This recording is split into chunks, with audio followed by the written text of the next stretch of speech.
Up first, please put your hands together, raise your roof, give loads of love for the wonderful Mo Singleton!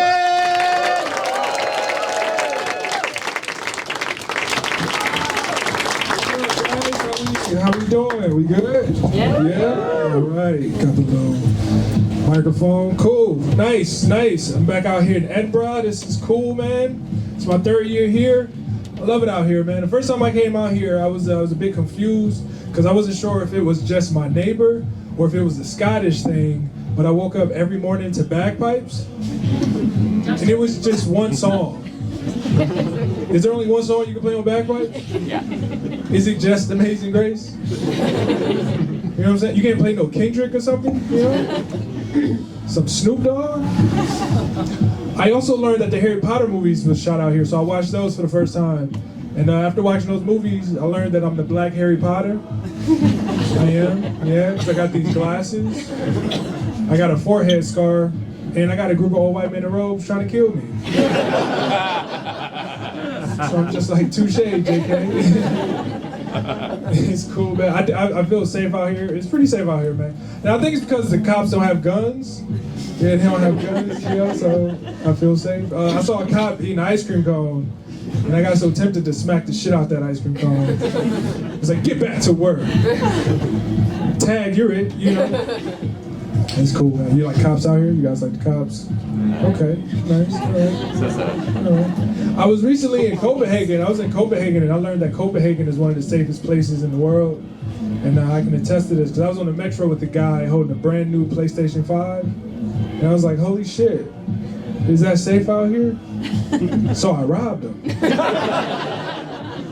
It's like, it ain't safe when I'm in town for the next 24 hours, you know? It's always a bit of a culture shock when I come out here. Just because, like, in America, we drive on the right side, you guys drive on the left. You know, so I always have to, like, remind myself, anytime I see a dog or a baby in the passenger seat, that is not driving. You know what I'm saying?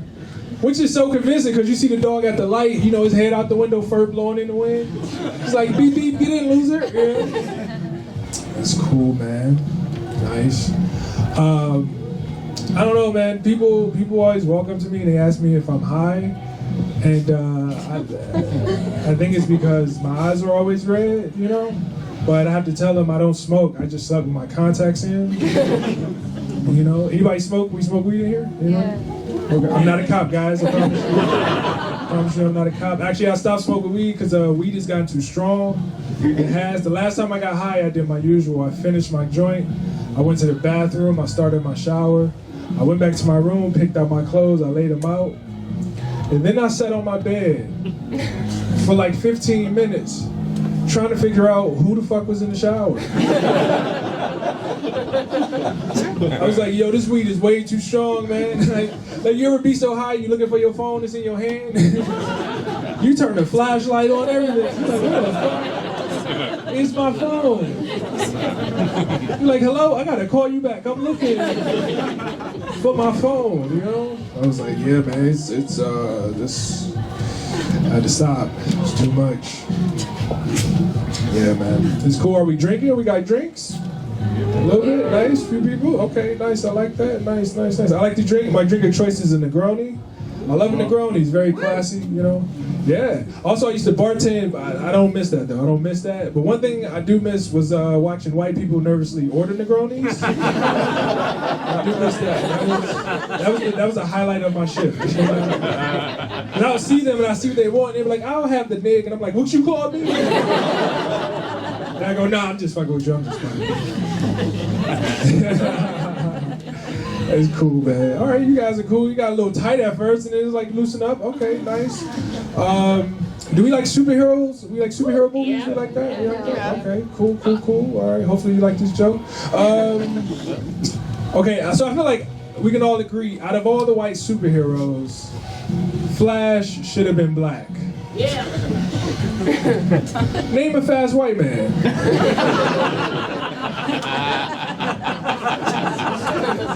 I'm just saying, you know, like making Flash black, that wouldn't have been racist, that's just logical, you know?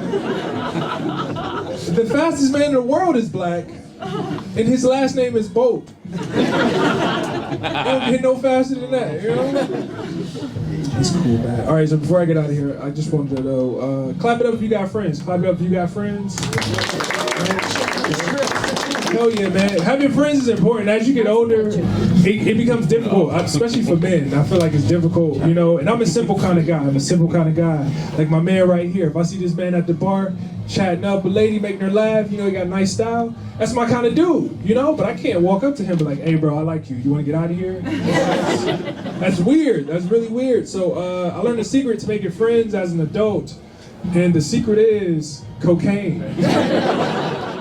Now all my friends are white, which is cool, but all they want to do is coke, you know, and I don't do that. I just have it as bait. I just have the line of coke linked to a PlayStation 5 controller. I'm like, what's up, you trying to play FIFA? All right, guys, that's been my time. Make some noise for your host.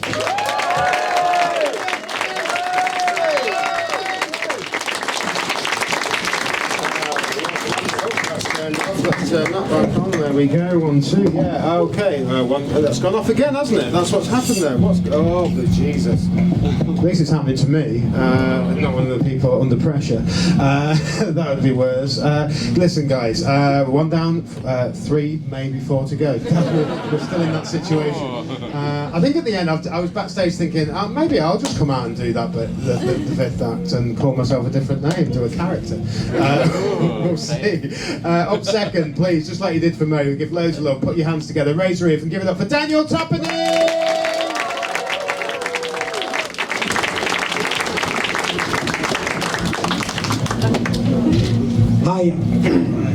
I hate people who are late because I think that punctuality is a form of respect. So, for example, when a train is late, as a matter of principle, I always take the next one. I don't get any respect these days. Everyone is just trying to take advantage of me. So I need to be constantly on the lookout. Just for example, when I push through a revolving door, if someone else is going through just behind me, I always check that they are pushing too. If not, I hold the door. I even put it back. Because there's no free ride when Daniel is driving. I'm French, so I'm depressed. My entire family has always been depressed. I remember when I was a kid, we had a dog and he couldn't take it anymore. He killed himself. He ate an entire jar of peanut butter. And he knew he had a deadly peanut allergy. And as a kid, I was devastated because really it was my favorite peanut butter. I live in London and I find it very depressing. Just the other day I saw this lady sitting on the pavement with a sign, pregnant, my husband left me, please help. And I felt very sad because I stood there looking at her. I realized that I too would have left her.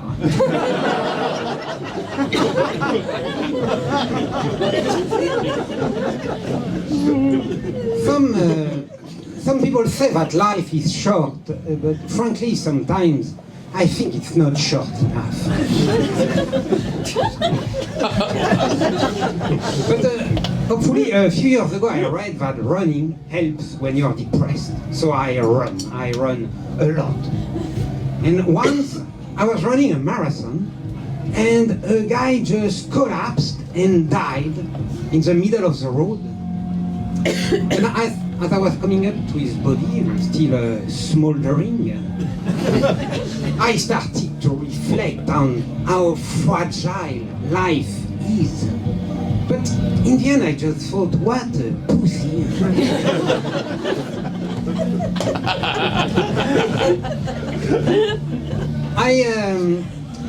I think that the best remedy against depression is to have kids. Because kids, they give you a new perspective on the world. For example, on 9/11. I'm sure that somewhere there was a little girl and she was watching TV, and when the first plane crashed into the World Trade Center and burst into flames, what she just saw was a giant firework. And so she clapped again.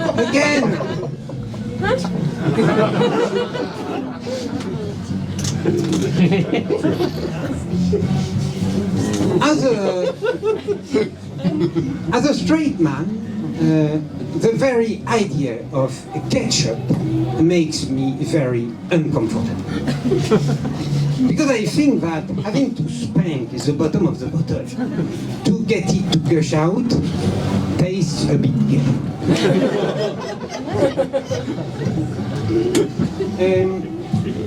I'm French, so I have to cheat on my wife. But I am not very good at flirting. I have always found it difficult to transition from the typical French chit-chat to having sex.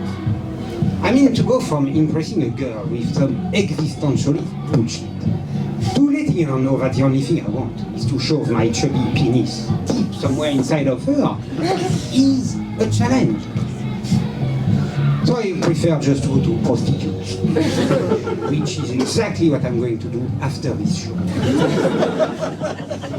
But since COVID, the experience has changed. The other night I hired a prostitute, and after 30 minutes, wild sex and completely unprotected sex, she told me that for hygiene reasons, she only accepted contactless payments.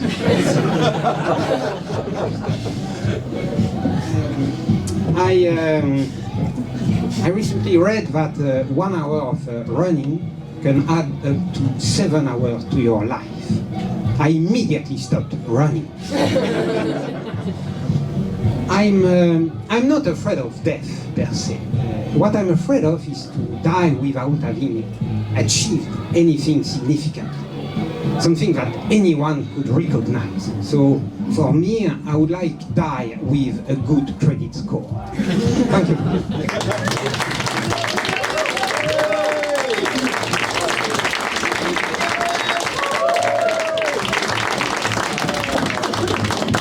Swap the microphone, I think. See if we can do that. Is that going to work better? We'll see in a minute. No, it's not. That's both as well, isn't it? It's really good. Maybe we'll just do it without a microphone. It's not like we've got to shout over any music or anything like that. Any of that sort of business. But yeah, no. Anyway, we're still 2 down, 2, maybe 3 to go. That's where we're at with this. Up next, please put your hands together shortly. Who is it? There we go. Put your hands together, raise the roof, give loads of love for the wonderful Peter James! Unbelievable stuff. Hello, everybody. Great to see you. How's the microphone?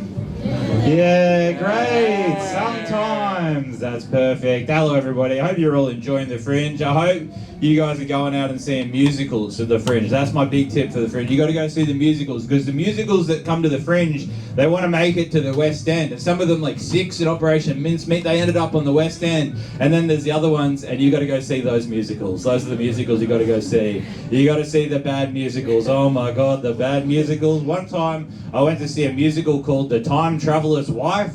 And I won't tell you what I thought of it, but I will tell you, in the intermission, I was standing near these 2 old dudes, and one said to the other one, "I do not know what is happening, I just know they keep singing." What an incredible review of a musical. Isn't that beautiful? That's why you got to go and see him. And I hope you guys review my set the same way. It's just like, I don't know what he was talking about, but he was bald the entire time, and that is the only guarantee of the set. I remain bald throughout. Good to see you, good to see you, good to see you, good to see you boys outside of the meetings. Hat on, what's under there? Oh, show it off, mate. If you got hair, take the hat off. You know, you got to show it off. I am bald, but I have noticed this. If I do this, if I brush it forward, if I cover it, I look way more bald. This is messed up. This is pretty beautiful in retrospect because this is a nightmare. This is like middle management. And this is like, I'm not in trouble with the cops, but I am a person of interest. This is like, oh hey, nice shoes. This is show us your feet. Massive pervert. Regular pervert. They're different. They're slightly different people. This guy has a family. This guy has a family trapped somewhere in his house. Send help. Get them out. You gotta get them out. My name's Peter Jones, which is the same name as a billionaire over here. That is not me. Alright? Just want to clear that up. I'm not a billionaire. I'm close. 1 billion away. And then I'm right there. I'm right there with him. And he's on Dragon's Den, and he wrote a book at one time about how to become a billionaire, and a friend of mine gave it to me because we have the same name, and that's kind of funny. And he gave, now I just have this book. And I flicked through it, and early in the book, Peter Jones, the billionaire, he says that his dream, when he was 7 years old, his dream was to run a business. When he was 7. This is the saddest sentence I've ever read in my entire life. He wanted a 7-year-old who wanted to run a business. Now, I think we can all agree there need to be less billionaires on this planet, and I think I have a solution. Ask every kid what their dream is. If they say business, kill them. If you don't support that, you support billionaires. You get on board, get them. Sorry to get so political. You got to get on board with that, though. I have been traveling around a little bit. I went over to Berlin. Before I went, a friend of mine said, you got to be careful in Berlin. There's a lot of street scams in Berlin. You got to be careful. There's a lot of street scams. He said, this happened to me when I was in Berlin. He told me when he was there, a woman approached him holding a baby. He thought it was a real baby. Turned out not to be. But at the time he thought it was real. She approached him with the baby. She pretended to trip. She threw the baby at him. He caught the baby, and in all that commotion, somebody stole his wallet. And then he said this to me, so when you're in Berlin, if a baby comes your way, drop it. That's the most stressful holiday I've ever been on in my entire life. I saw so many babies. I thought they were all trying to rob me. I'm like, I know what you want, baby. You're going on the ground. You're not getting my wallet. Get out of here, baby. But I've been traveling around a little bit. I've been doing all sorts of stuff. You ever been to the movies? It's crazy in there. It's like watching a phone, but huge. I can't get enough. I love the movies. I love them. Even though actors are always shorter than you want them to be. Actors are so short. Brad Pitt's 5'11". Isn't that disappointing? That Brad Pitt's not 6 foot. He's 5'11". I'm 5'11". If Brad Pitt was here, you wouldn't be able to tell the difference. Imagine if that worked during that punchline. That would have been amazing. If I don't win this thing, I'm going to just step on this microphone. I'll tell you what. I will blow the microphone forever. All right, what else can I tell you?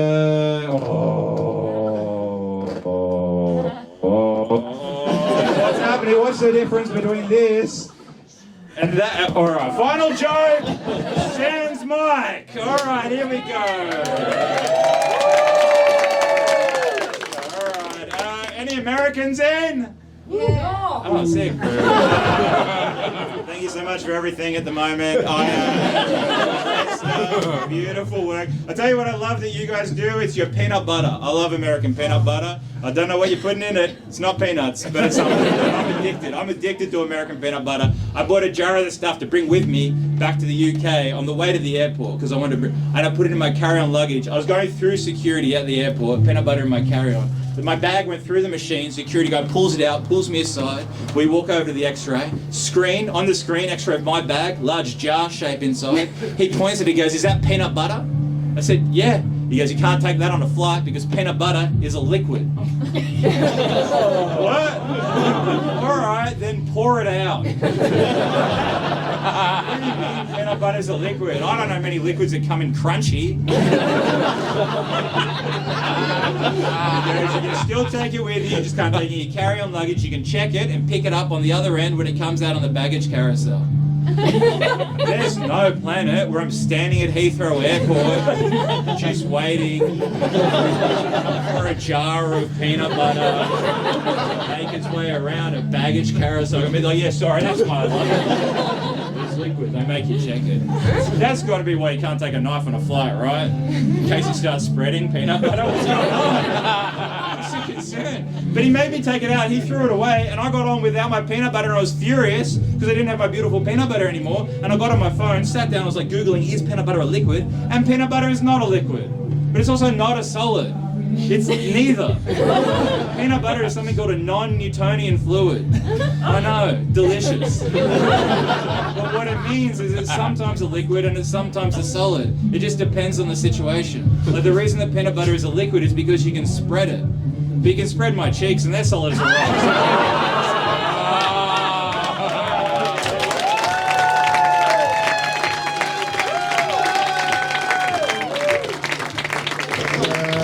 Is this going to work? I'm going to put it up just in case the other act wants to attempt to use this.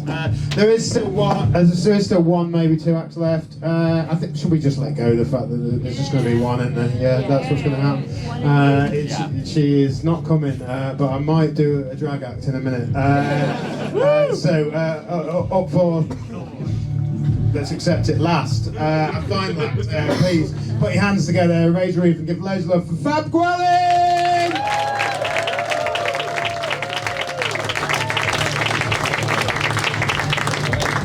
Great, thanks folks. I'm gonna not touch this. I hope that it just works. Edinburgh Fringe, make some noise. Wonderful.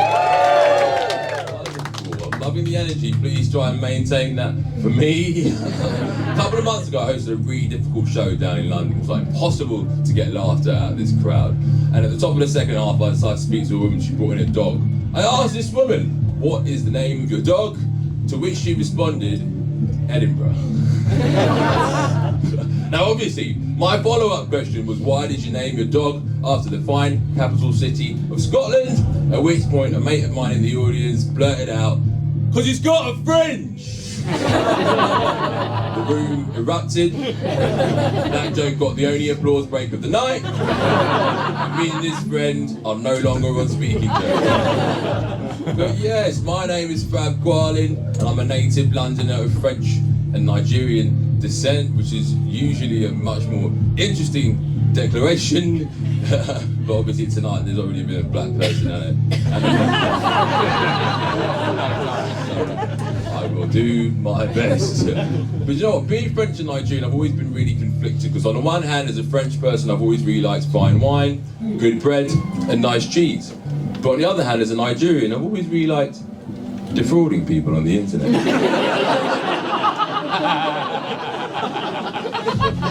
What's your name, sorry? Kitty. Katie. Katie, nice to meet you, Katie. Where are you from? Bristol. Lovely. What's your mother's maiden name?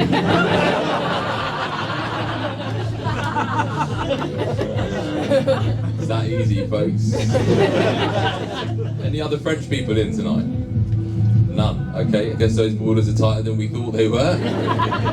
Any Nigerians? One. Okay, maybe the rest are running late then.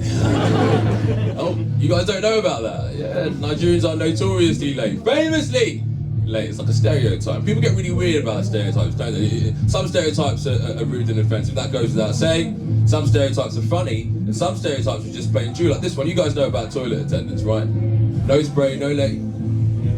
No splash, no gash, no Armani, no Punani. And sometimes they get creative with it as well, don't they? No spray, no leg, no spray, no leg. Anybody got any other ones? No. Good. I'm going to tell you, right, not all Nigerians are toilet attendants. But all toilet attendants are. And I say that as a Nigerian, you've never encountered like an Armenian toilet attendant before, have you? Never bought a lollipop off a Spaniard in the toilets of Vodka Revolution before? Have you? I always imagine what it would be like if toilet attendants were French, because those rhymes would be a little bit different, wouldn't they? Be like, Monsieur, vous êtes très du Givenchy, you're the Versace. No Gucci, no Smoochie.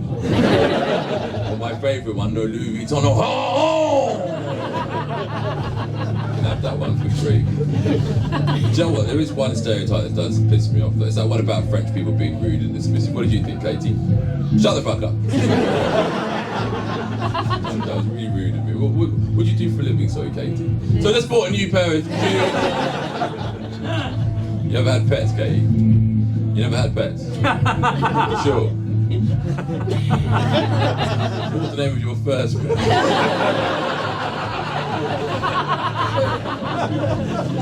I told you at the start of the show, I'm not to be trusted. I did some Nigerian gags at a gig earlier this year, and the photographer, a white guy, big smile on his face, come up to me, asked me, he said, I really enjoyed your set.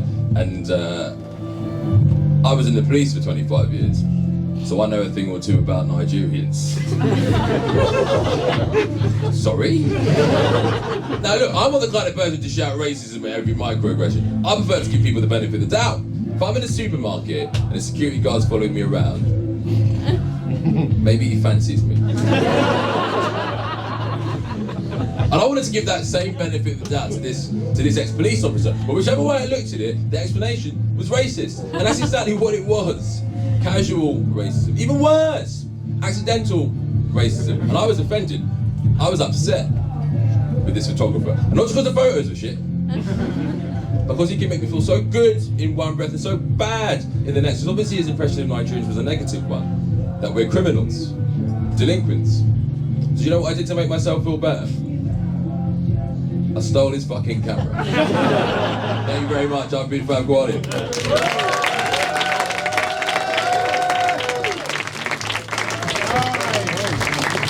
We have come to the end of the show, but not quite the end for you. There is a bit something to do. We're going to try and, in fact, I'm going to forget that actually for the next part.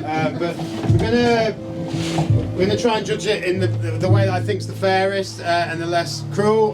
We are going to bring the comics onto stage, but then when they're out here, I'm going to ask you to cheer for them. But I want you to cheer for every single one of them because they all deserve it. They've all made you laugh, and they've all been great, right? Yeah. But then what I want you to do as well as cheering for them is when we get to the comic that you like the most, just cheer a bit louder for them. That way everyone gets a nice cheer, but I can tell which one you thought was the winner as well, and that's how we're going to do it. So please put your hands together and raise the roof for all the actors that made their way back up the stage.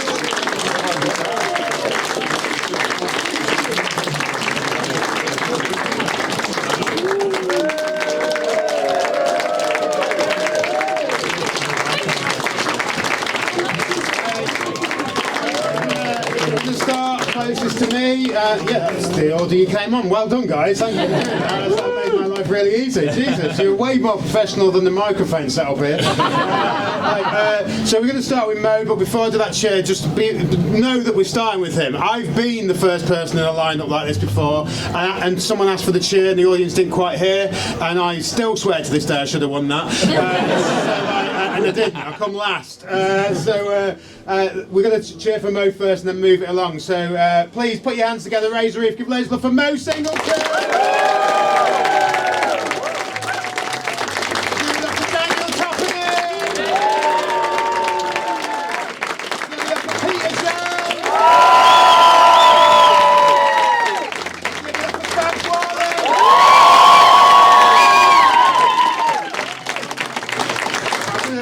Peter Jones.